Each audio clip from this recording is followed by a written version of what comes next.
All right, the person I will be interviewing today is my father, Whitney Coulon III, when you're ready. Okay, Zane asked me to talk about an event that I had in my life that was, essentially a life-changing, moralistic event, and I had one actually.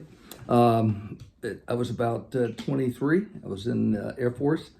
When I graduated from college, I got commissioned as a second lieutenant. I went to pilot training and did well enough in pilot training that they brought me back.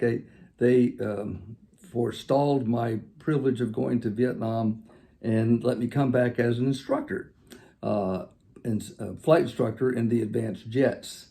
This jet especially. This is and for the last 50 years, this was the final jet that Air Force pilots trained in. It's supersonic. So I came back as an instructor in that, and I was like 23 years old. You know what 23-year-olds are like, right? They're all Steve Canyon. They're going to live forever and can do everything.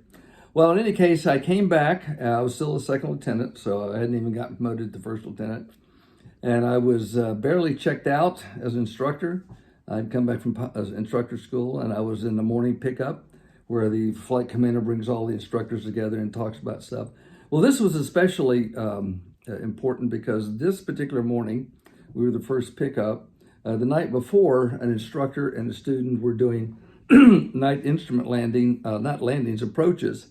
The instructor had a cold, a sinus infection, and the student was relatively new. And this is a very complicated and hard airplane to fly because it's very fast. And so they were doing an approach. The instructor, his sinus infection got so bad that he was in such pain that they determined that he passed out. And the student is trying to fly the airplane by himself. He misread his altimeter by 1,000 feet, and they started clipping trees with the wings. The instructor woke up in time. He knew something was wrong, and he ejected. But as he did, the airplane was rolling like this, and so he basically ejected right into the ground. And the student rode in with the airplane, so they both died. And that was what we were told, and I had barely been there a month. I'm barely out of pilot training, and that was somewhat sobering and sort of a reminder to me that this was dangerous business.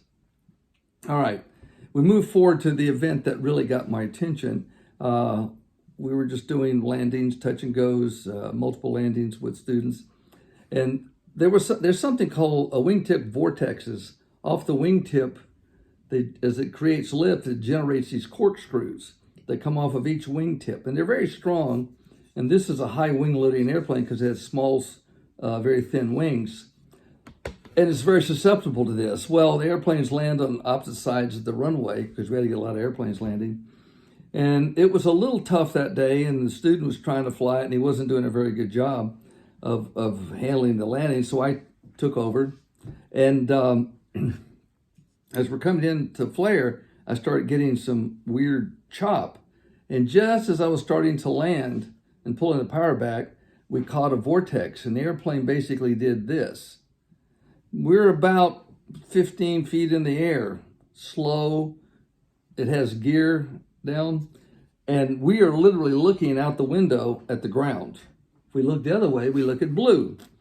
Fortunately, I had the airplane. We're slow, we got flaps down, it's a mess.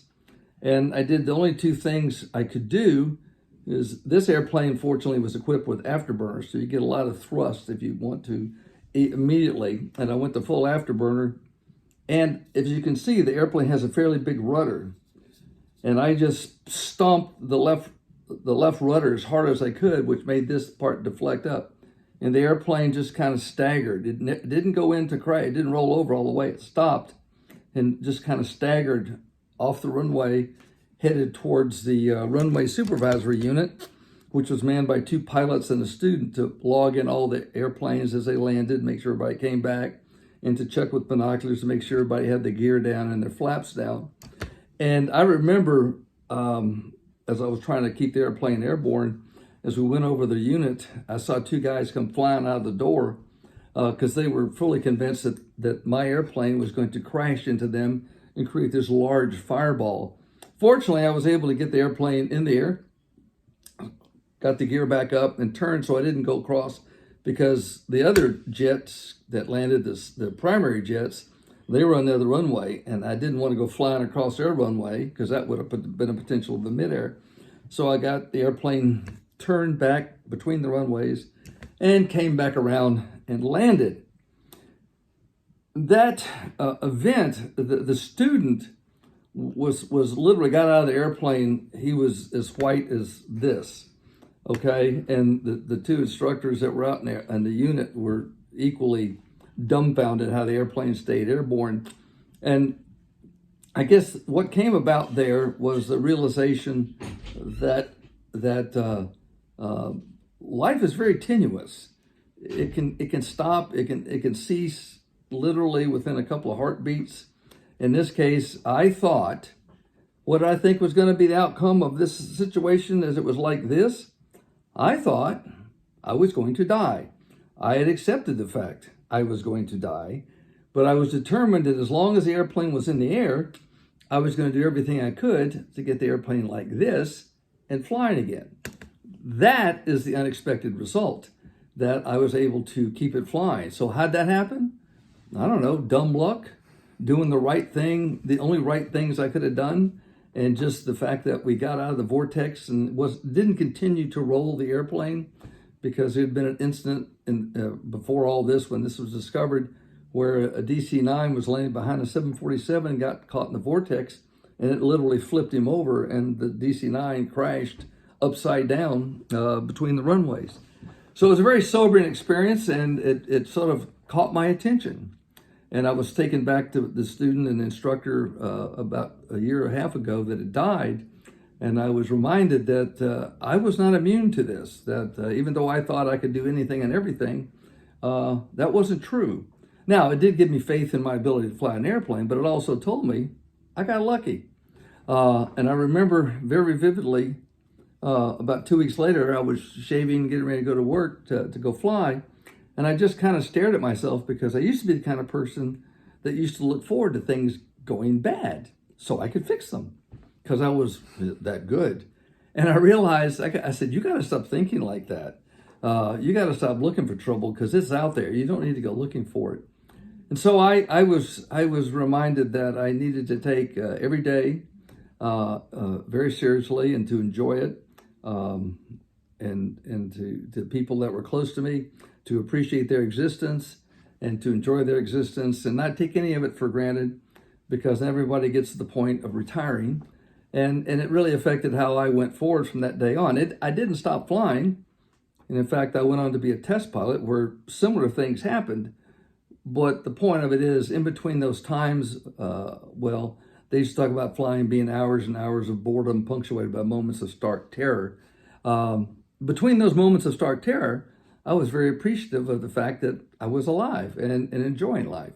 So it really made me appreciate all these years that I've had to take that attitude. And that's pretty much the story that I had to tell Zane. Mm. Well, the only question that you did not answer in your story was, why do you think that this lesson is important for others to hear? Well, I think it's always important. You hate to philosophize to people, because they just look upon you and go, yeah, whatever. But if you can relate it to an event, not just an attitude or something that you personally experienced, and explain that how close you felt you were to death, because I'm not a person that stays in denial. If I see a situation that's really bad, I very quickly assess it for what it is. And if it's dangerous and bad, I accept it. And I don't spend my time complaining about myself being in that situation. I try and use the time that I have to get out of that situation. And I think everyone needs to hear a story like this. It could have gone either way. If it had gone the bad way, if what I thought was going to happen actually happened, this conversation wouldn't be happening. But thank goodness it is. Mm-hmm. And I can share it with Zane and share it with whoever. And so when I tell the story, the point is to help them put themselves in a place where they're not so cavalier about being alive and about relationships and about what they can do with themselves. They take it a little more seriously. And that's why this is a good story to say. Does that help? Yep. Well, thank you for your time. Appreciate you answering my questions. And thank you for telling your story. Well, I was happy to. So there we go. All right, that'll be it.